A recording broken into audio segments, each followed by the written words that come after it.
Graça e paz. Hoje nós vamos começar uma série de 4 ministrações do pastor Cristiano, lá da igreja lá em Taubaté. Ele é um amigo nosso e faz parte da cobertura mútua. E o assunto é importante, falar acerca dos 5 ministérios: apostólico, profético, evangelístico, mestre e pastoral. Então, já agradecendo aí o tempo gasto aí pelo pastor Cristiano, nós queremos dar início aí, a partir de agora, dessas ministrações. Deus abençoe. Olá, meus irmãos queridos da Igreja Cristã do Morumbi. Para mim é um prazer, mais uma vez, estar aqui com vocês, a convite do meu amigo Chori, que eu também quero mandar um grande abraço, para que a gente possa estar junto aí nas próximas segundas-feiras, nessa jornada a respeito de 5 ministérios. E vai ser um prazer estar com vocês aqui. E caso vocês tenham dúvidas, queiram fazer perguntas, eu quero desde já deixar para vocês disponível o meu Instagram, Cristiano Miranda AP. Você pode me mandar mensagens por lá, falar que você está tendo essa aula comigo, com a Igreja Cristã do Morumbi, com o pastor Chori, e eu vou te respondendo caso você tenha eventuais dúvidas, tá bom? Então, nós vamos começar essa primeira jornada falando um pouquinho da conceituação do desenho de Deus para a igreja. Antes de entrar especificamente nos ministérios, nós vamos falar a respeito do desenho de Deus para a igreja, ok? Eu não sei se todos vocês sabem, eu escrevi 3 livros e um deles se chama Engenharia da Graça. O livro Engenharia da Graça é um livro que tem como base um princípio fácil e didático de se estudar eclesiologia, que é o estudo, o entendimento da igreja, a razão de ser da igreja, né?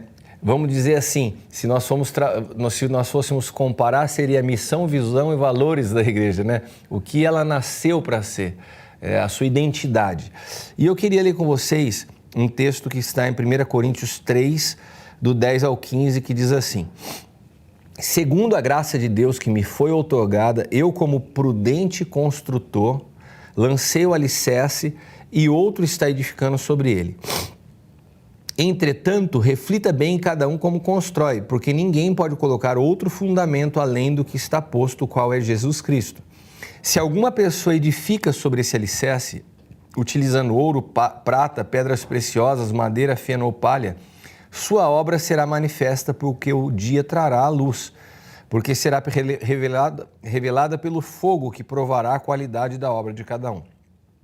Se a obra que alguém construiu permanecer, este receberá sua recompensa. Se a obra de alguém se queimar, sofrerá prejuízo. Ainda assim será salvo como quem escapa por entre as chamas do fogo. Então nós vemos aqui, quando Paulo escreve aos Coríntios, ele fala de uma obra que tem um prudente construtor e ele fala de todo um contexto de materiais, ele faz uma exemplificação, um paralelo da obra de Deus com um processo de engenharia de construção. E nós precisamos entender que toda construção tem uma engenharia embutida. Toda construção tem uma engenharia embutida. E muitos de nós desconhecemos, não só de forma literal, falando, por exemplo, de construção civil, que é a minha área, eu também sou engenheiro de formação, como falando do aspecto espiritual. Se nós fizéssemos essa pergunta hoje a grande parte dos cristãos, o que é a igreja? Qual é a obra de Deus, né, que tão mencionada e tão falada no vocabulário dos cristãos em todo o tempo, né? Às vezes é comum você ouvir pastores falando assim: "Ei, como que você está, pastor?" "Ah, estou aí fazendo a obra de Deus." Virou uma expressão. Mas o que é a obra de Deus? E qual a nossa responsabilidade como igreja nessa obra de Deus? São questões básicas, mas são questões cruciais se nós de fato queremos entender qual a realidade dos 5 ministérios, porque são ferramentas dadas para a edificação do corpo de Cristo.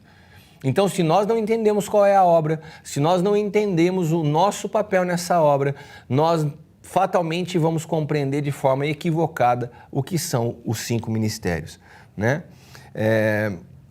Eu me recordo que certa vez eu estava construindo um edifício na minha cidade natal, aqui em Taubaté, e eu cheguei longe na obra, ainda de carro, e eu percebi que o prédio estava fora do prumo. E eu falei para o mestre de obra: "Está fora do prumo." E ele falou assim: "Não, Cristiano, eu tenho certeza que está no prumo." Eu falei: "Não está." Ele falou assim: "Por quê que você tem convicção?" Porque eu falei: "Porque eu parei longe o carro. E quando eu parei longe o carro, eu pude ver o prédio sendo levantado e um outro que está pronto do lado. E eu percebi, observando o outro, que esse aqui está saindo um pouco." E ele foi lá, teimoso, puxou novamente o prumo do prédio e falou: "Você tem razão." Né? E o que eu quero usar como essa referência? Fica muito mais nítido evidenciar o que está fora do prumo quando você tem algo no prumo como parâmetro de comparação. Quando você tem um edifício no prumo, você tem ele como parâmetro de comparação, você consegue ver qualquer desvio que está fora. E um dia, eu me lembro que o Espírito Santo usou essa ilustração para falar comigo: "Não gaste tempo denunciando o que está errado na igreja. É a minha igreja, né? Eu amo a minha igreja. E o papel teu não é ficar falando o que está errado, mas procure ter exatidão na edificação de algo que possa realmente caminhar de acordo com o meu desenho e no prumo. Porque quando você edifica correto, automaticamente você denuncia o que está errado. Então, eu creio que isso seja um princípio bastante válido e sábio para todos nós como cristãos, que a gente procure ter muito zelo pela verdade, pela exatidão daquilo que o Senhor espera de nós. Isso é muito mais eficaz do que ficar tecendo críticas àquilo que nós eventualmente discordamos ou achamos que está errado, né? Existe um texto de Paulo aos Filipenses que diz assim, Filipenses 3, versículos dos 7 e 8. O que para mim era lucro, passei a considerar por perda por causa de Cristo. Mais do que isso, considero tudo como perda comparado com a suprema grandeza do conhecimento de Cristo Jesus, meu Senhor, por cuja causa perdi todas as coisas e as considero como esterco para ganhar a Cristo. Quando Paulo tem essa experiência com Cristo, né, ele começa então a perceber uma outra dimensão, que é a graça. Ele é transportado de uma visão literal e legalista da vida para uma visão da graça, para uma visão que não havia mais a meritocracia, que Cristo, na verdade, já havia cumprido, né, todas as coisas. E que nós saímos de uma posição de um contrato onde há regras e cumprimentos dos dois lados e passamos a entrar numa condição de testamento, onde recebemos simplesmente pela condição de filho. Não pelo que fazemos, mas pela posição que herdamos de filhos. Isso é a realidade da nova aliança. Isso é o que norteia a clareza e o entendimento do que é a igreja e que muitos de nós ainda faz confusão dos aspectos da antiga aliança e da nova aliança. Uma está fundamentada em contrato, a outra em testamento. Esses dois parâmetros já nos dão bastante claro a diferença de uma para outra, né? E quando nós ainda estamos enraizados nos nossos conhecimentos teológicos, nas teorias daquilo que nós achamos certo ou errado, a gente acaba sofrendo de um mal que eu chamo de preconceito teológico, né? A gente muita base de conhecimento com pouca realidade de vida, né? Porque se o aspecto de conhecimento cognitivo fosse a maneira que Deus operasse para se revelar, né, então seria injusto, porque nós precisaríamos de um QI avançado para entender as realidades mais profundas. E desde o princípio Jesus escolheu se revelar aos que não são. As pessoas simples, as pessoas humildes, aqueles pescadores não foram chamados a apóstolos pelos seus atributos pessoais, mas porque o Senhor tem como regra a vida que flui, né? O conhecimento, ele pode até ser útil quando ele passa pelo filtro da vida, mas o conhecimento por si só, ele acaba produzindo morte. Então nós precisamos sair desse lugar de justificar nós mesmos nas bases dos conhecimentos adquiridos, para que nós possamos nos abrir para que o Espírito Santo ministre ao nosso espírito as realidades espirituais da nova aliança, aonde está inserida os 5 ministérios. A Bíblia diz que é o Espírito Santo que testifica ao nosso espírito que nós somos filhos. Perceba que a obra principal do Espírito Santo é te convencer da tua identidade eterna, porque se ele te leva a viver como filho, então naturalmente você vive a aliança que está fundamentada num conceito, na expressão da sua palavra, que é testamento, porque ele veio revelar a Deus como um pai, não como um treinador, não como um senhor dos exércitos, que era principalmente a visão que Israel tinha como um libertador, mas ele apresenta Deus como Pai porque ele estava nos introduzindo na consciência do que é ser filhos. Por isso Lucas 16:15 diz assim, vocês são os que se justificam a si mesmos aos olhos dos homens, mas Deus conhece os corações de vocês. Aquilo que tem muito valor entre os homens é detestável aos olhos de Deus. Então, nesse processo, nós precisamos entender que aquilo que tem muito valor, às vezes, para a gente, é detestável aos olhos de Deus.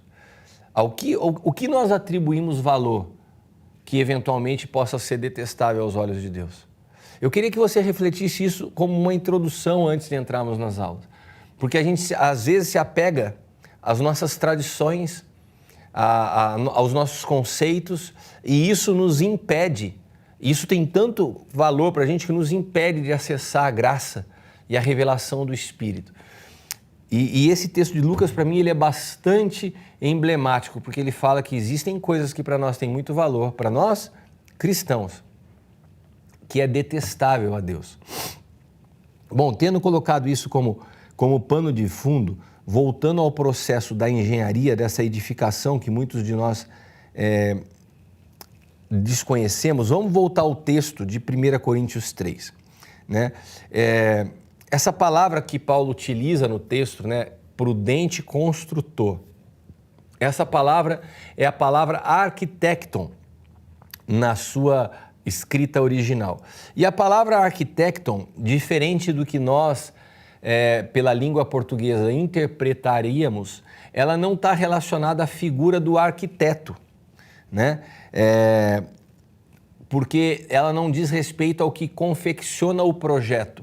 A palavra arquitecton, que é traduzida como construtor, ela é mais próxima da figura do que hoje é o papel dentro do que nós entendemos na engenharia moderna, né, na sociedade atual, a função do engenheiro, de um supervisor de uma obra, de alguém que não é nem quem executa, né? Eu me lembro de uma vez que eu passei em frente a um prédio que eu tinha feito e falei para minha filha, filha, minha filha era novinha, eu falei para ela, esse prédio aqui o papai que fez. Ela falou assim, pai, mas eu nunca te vi chegar em casa suado, sujo, você fez mesmo?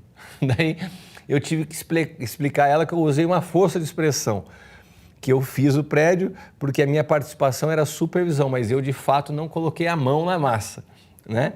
Então essa palavra arquitecton, ela não está relacionada a quem colocou a mão na massa, o construtor, o empreiteiro, né? Ela está relacionada a uma função de supervisão. E Paulo utiliza essa palavra para falar, eu como prudente construtor, ou seja, Paulo entendia que o papel dele era um papel de supervisão, de um administrador, né? Agora, olha que interessante, como a Bíblia ela é um livro incrível porque ela vai explicando o papel de cada um. Então guarde isso, o texto de 1 Coríntios, quando fala prudente construtor, aponta para a realidade de alguém que supervisiona, que precisa entender dos projetos. É diferente a figura do engenheiro, da figura, por exemplo, do arquiteto e da figura do pedreiro, né? O engenheiro tem que conhecer dos projetos e tem que supervisionar o trabalho para que ele saiba que o que está sendo executado está de acordo com o projeto que foi desenhado, seja por um engenheiro calculista ou pelo arquiteto, mas essa é a responsabilidade maior de administrar, né? Estou falando isso de uma maneira mais simples para que possa ilustrar para vocês. Agora, Hebreus 11:10. Hebreus 11:10 diz assim, porquanto aguardava alcançar a cidade que tem alicerces magníficos, da qual Deus é o arquiteto e edificador. Então vamos lá, olha. Paulo se apresenta como prudente construtor, ou seja, dentro da tradução do que eu expliquei para vocês, um sábio engenheiro, supervisor. E Hebreus 11:10 fala que nessa obra, Deus é arquiteto e edificador. Agora, vamos entender a palavra utilizada pelo escritor de Hebreus para falar que Deus é arquiteto. Ele usa a palavra teknites. E teknites, na tradução do original, aponta exatamente para a figura do arquiteto, do projetista, de quem concebeu o desenho. Então aqui Deus tem duas funções, o que concebe o desenho e demiurgos, que é a palavra edificador, ou seja, exatamente aquele que vai e faz, que põe a mão na massa. No conceito da minha filha, é o que chega sujo em casa. Então, dentro do desenho de Deus, o processo de edificação de Deus, Paulo, que representa aqui uma figura minha e tua, né, a igreja, tem uma função de conhecer o projeto para supervisionar e entender que as coisas estão saindo de acordo com o desenho. E o desenho pertence ao Senhor. E quem faz de fato a obra? Também o Senhor. Vai ficar mais claro para vocês. Sabe por que a gente tem dúvida? Porque às vezes a gente não tem consciência de qual é essa obra. Muitas vezes eu vejo as pessoas falando assim, como eu falei para você essa frase, estou fazendo a obra. Estou fazendo a obra dentro do que nós estamos aprendendo hoje seria uma expressão equivocada, porque não somos nós que fazemos. E uma vez perguntaram isso para Jesus. Os discípulos chegaram para ele e falaram assim, Jesus, como que a gente pode participar, como que a gente pode fazer essa obra? Como que a gente pode contribuir para fazer essa obra? Em João 6, versículos 28 e 29 diz assim, disseram-lhe, pois, que faremos? Olha a pergunta, que faremos para executarmos as obras de Deus? Espera aí, eu acabei de explicar para vocês que a execução pertence ao próprio Deus, assim como o projeto. Mas os discípulos perguntaram a ele, o que nós podemos fazer para executar as obras de Deus? O que Jesus responde? Disse-lhes, a obra de Deus é esta, que creiais naquele que ele enviou. Ou seja, em outras palavras, Jesus está dizendo, vocês não têm como executar, vocês precisam crer, porque se vocês entenderem, se vocês crerem, vocês vão sair de um ativismo religioso, de achar que a função de vocês é fazer algo, para estarem atentos ao desenho, à concepção do que Deus um dia sonhou e concebeu para a igreja e não atrapalhar o que Ele está fazendo, mas ajudar a administrar como balizadores para que essa obra não sofra interferências. Eu não sei você, mas quando eu entendi isso, me deu tanta clareza da nossa responsabilidade como igreja. Nós precisamos, acima de tudo, compreender o desenho de Deus. Sabe, trabalhando com construção civil há muito tempo, é muito normal que você encontre num prédio, na construção de um prédio, onde tem às vezes centenas de funcionários, homens que estão ali trabalhando todos os dias e não tem nem ideia do que está acontecendo, do que vai ser feito. Se você pegar um servente de obra, um ajudante, às vezes ele pode estar por meses carregando um carrinho de massa de um lado para o outro. E se você perguntar para ele o que está acontecendo aqui, ele fala, não sei, eu sei que a minha função é carregar o carrinho daqui para lá. Por quê? Porque ele não está habilitado a ler os projetos. O que habilita um engenheiro a ler os projetos? Uma faculdade de engenharia, né? O que o habilita, o que o dá condições de ler todos os projetos, sejam de elétrica, de hidráulica, seja de fundação, de estrutura, e chegar numa obra e supervisionar para ver se tudo que está sendo executado de acordo com o projeto. Essa função é basicamente o que Paulo está falando que é a nossa como igreja. Prudente engenheiro, né? Usando a palavra mais próxima da realidade do que ela representa. Então, esse texto de Jesus é muito claro. Vocês estão querendo saber qual a obra para vocês o que vocês fazem para executar? Vocês precisam crer, porque a execução dessa obra é minha. E a gente vai ver isso de forma clara ao longo de todos os textos das Escrituras. Tem uma série de textos que vão nos mostrando isso. E afinal de contas, qual é essa obra que nós não podemos executar? Qual é essa obra que só o Senhor pode fazer? E como Ele opera nessa obra hoje sobre a face da terra? A obra de Deus, o auge da humanidade, o ápice do que Deus concebeu em sua mente desde a eternidade foi que um dia o homem pudesse se tornar a habitação do Espírito. Que o homem comesse da árvore da vida, que a árvore da vida se tornasse o seu alimento. Esse foi o projeto, o desenho de Deus desde a eternidade. Mas o homem, porque tentava fazer as coisas a partir do conhecimento, enganado pela serpente, ele busca no conhecimento se aproximar de Deus e aí ele encontra a morte. E Deus constrói todo um projeto para produzir uma reconciliação através do seu Filho. E através do seu Filho se cumpre o que a Bíblia nos descreve como e chegando à plenitude dos tempos, Deus enviou o seu Filho nascido de mulher, nascido debaixo da lei, para nos resgatar da lei e nos deu o Espírito que clama, Abba, Pai.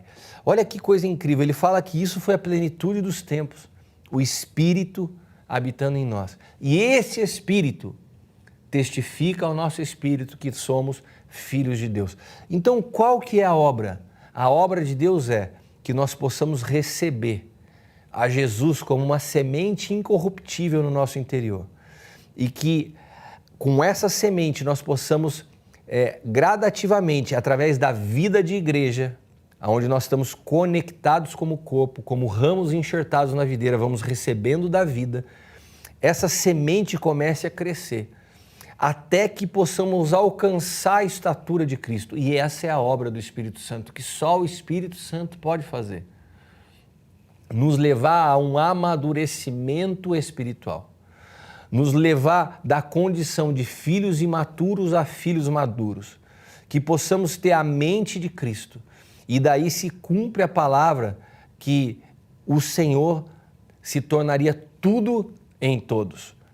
Ou seja, a obra do Espírito Santo é nos levar não só à salvação, mas ao crescimento até que todos alcancem a estatura de Cristo. Esse é o grande desenho. E quando nós temos um conceito equivocado de eclesiologia, muitas igrejas acabam restringindo a sua responsabilidade somente à proclamação do Evangelho da salvação. E eu digo somente porque isso seria algo incompleto. A salvação é o primeiro passo para que possamos receber a Jesus e a partir do momento que recebemos a Jesus possamos ser edificados até alcançar a estatura de varão perfeito, que é o texto de Efésios 4:11, nos fala isso. Se nós formos de novo voltar ao princípio, né, da construção civil como um paralelo para que possa se tornar uma ilustração para nós, muitas vezes é difícil de você entender o desenho. E o que nós fazíamos quando nós lançávamos um prédio e as pessoas iam e queriam comprar e queriam ver como seria o apartamento? Nós construímos uma maquete. Uma maquete é uma representação em menor escala daquilo que vai ser edificado para que se torne visível a quem não consegue compreender um projeto. E o Senhor é tão incrível que Ele construiu também nessa obra perfeita, que é o Espírito Santo se tornar um com o nosso espírito e gerar essa unicidade, fazer que eu e você nos tornemos um com o Espírito. Ele é uma coisa tão sobrenatural e tão incrível que Ele constrói uma maquete para que a gente possa entender isso de uma forma mais simples, né? E o que é o casamento se não a maquete da união de Cristo com a igreja? O homem deixa seu pai e sua mãe, se une a sua mulher e os dois se tornam ambos um. Quando você consegue entender o que é se tornar um com tua esposa, com teu esposo, quando você entende a unicidade a partir do casamento, você conseguiu entender a maquete. Então você pode ter mais clareza do que é se tornar com um irmão, né? O que é ser um dentro do corpo de Cristo. Porque se você não consegue entender a maquete, você não vai conseguir entender o desenho principal. Se você não consegue ser um com o teu cônjuge, você não vai ser um com o teu irmão. Então Deus constrói uma maquete para que Ele possa ilustrar essa realidade, né, tão incrível que é Cristo sendo edificado em nós. E o casamento, de fato, é a base para isso. É a base para isso. O casamento é a explicação de Deus de como é possível nos tornarmos um. Se você olhar Gênesis 5, 1 e 2, diz assim: este é o livro das gerações de Adão. No dia em que Deus criou o homem, a semelhança de Deus o fez. Homem e mulher os criou, e os abençoou e chamou seu nome Adão, no dia em que foram criados. Homem e mulher os criou e os chamou Adão. Deus cria o ser humano de forma plena, né? E Deus nunca dá o nome à mulher de Eva. Olha que Gênesis 1, 27 diz: e criou Deus o homem à sua imagem, a imagem de Deus o criou, homem e mulher os criou. Deus criou o homem e mulher à sua imagem e semelhança.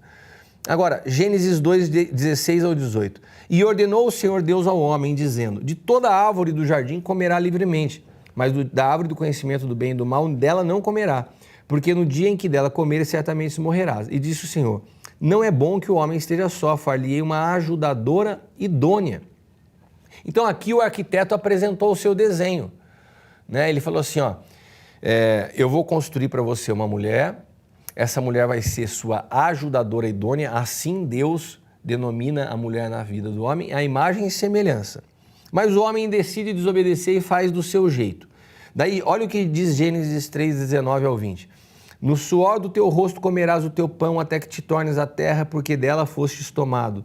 Porquanto és pó, e em pó tornarás. E chamou Adão o nome de sua mulher Eva, porque era mãe de todos os viventes. O que acontece nesse contexto? Quem dá o nome a Eva de Eva foi Adão, após a queda. Qual era o desenho do homem, o desenho do arquiteto de Deus que ele concebeu? A mulher, a imagem e semelhança, caminhando como uma ajudadora idônea.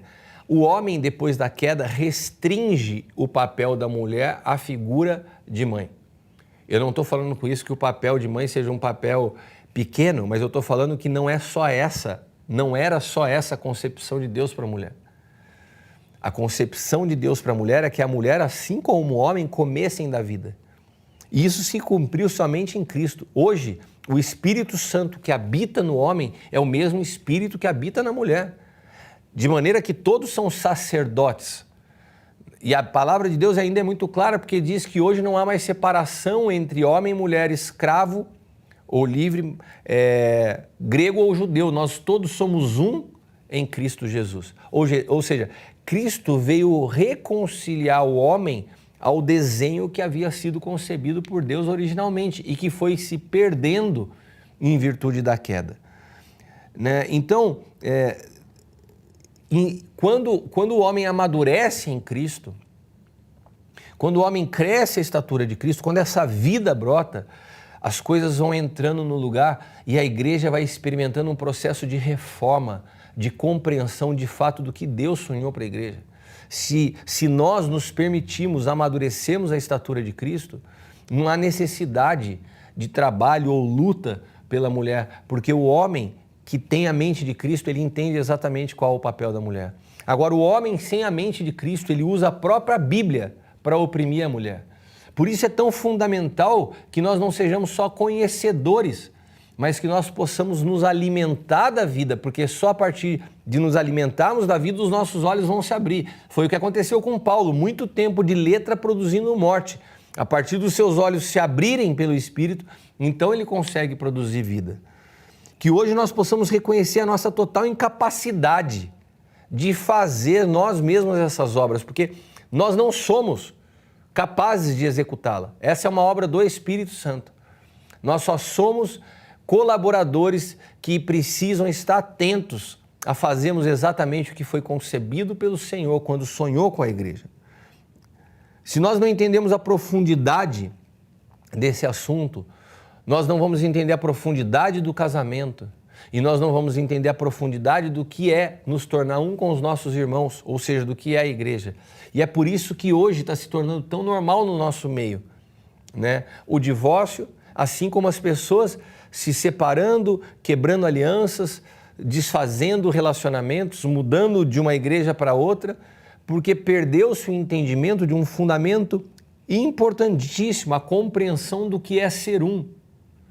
A compreensão do que é ser um precisa ser restaurada em nós como igreja para que possamos ser efetivos no processo de amadurecimento.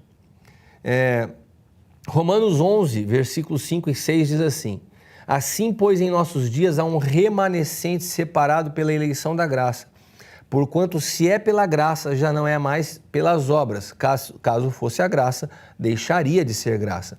Então, esse texto mostra um retrato que nos traz a seguinte afirmação: a administração da graça é um trabalho para um remanescente separado, não por mérito, mas pela própria graça. Ou seja, quando eu falo administração da graça, eu quero que vocês acompanhem comigo um raciocínio. Se nós estamos falando de uma obra que tem um projeto desenhado pelo arquiteto que é o Senhor, que quem executa essa obra é o próprio Senhor, o Espírito Santo, que nós somos colaboradores, prudentes construtores, como diz Paulo, ou engenheiros, como eu expliquei para vocês, a matéria-prima da execução dessa obra se chama graça. Graça seria o código genético de Deus. É como se a matéria prima, o DNA, a formação de Cristo fosse graça. É por isso que quando Maria recebe aquela semente no seu ventre, e ela é chamada de uma mulher cheia de graça, ela foi cheia da graça, ela foi cheia da natureza sobrenatural de Cristo. E é por isso que quando nós reconhecemos essa presença, essa medida na vida de um dos outros, nós crescemos, e a Bíblia fala que nós crescemos graça sobre graça. Porque a medida de graça que eu reconheço em você, eu recebo sobre a minha vida, e assim eu amadureço. O amadurecimento requer essa humildade, onde eu vejo medidas de graça em você que eu não tenho, e como um corpo, nós vamos sendo edificados uns aos outros.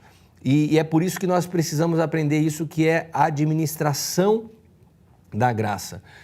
Bom, eu acredito que quando a gente entende um pouco desse aspecto da administração da graça, nós começamos então uma breve introdução ao que o texto de Efésios, capítulo 4, que menciona os 5 ministérios ou as 5 graças ministeriais, eles querem nos dizer. Quando começa o texto falando que Deus deu uns para apóstolos, outros para profetas, pastores, evangelistas e mestres, ele está falando de medidas de graça, ou seja, elementos que trabalhados em nós vão contribuindo para que Cristo cresça em nós até que alcancemos a estatura do varão perfeito. Essa é a obra do Espírito Santo, através da qual os 5 ministérios são apenas ferramentas no processo de edificação. Eu acredito que essa aula introdutória, ela te dá uma dimensão mais ampla para que nós possamos compreender, não de uma forma ritualística, litúrgica, mas de uma forma prática e espiritual, a realidade dos 5 ministérios, que não são posições hierárquicas, que não são títulos, são de fato naturezas que contribuem para esse processo da formação de Cristo em nós. A próxima aula nós vamos entrar especificamente no funcionamento disso. Vamos nos debruçar um pouco mais no texto de Efésios para dar sequência nesse assunto. E eu quero passar com vocês pelos 5 ministérios, quero também me deter um pouco principalmente no ministério do apóstolo e do profeta, que são os que retomam a igreja dentro do último século, e onde se tem ainda muita confusão. Então nós vamos mergulhar de forma mais profunda nesses assuntos. Essa primeira aula é uma introdução para que nós tenhamos clareza da importância do tema e de como a igreja tem um desenho pré-concebido pelo Senhor. Amém? Agradeço a tua atenção até aqui. Eu quero orar com você antes da gente encerrar essa primeira aula. Senhor, nós te damos graças pela oportunidade de estudarmos juntos a tua palavra. Que o teu Espírito Santo possa contribuir e nos ajudar a entender a partir do teu Espírito essas realidades que estão sendo trabalhadas. Fala conosco, que o Senhor possa, à medida que nós vamos ouvindo e recebendo da tua vida, crescemos cada dia mais em graça, em clareza, e à medida que crescemos, possamos também diminuir para que possamos servir os nossos irmãos em amor, em nome de Jesus. Amém? Deus te abençoe e até a próxima.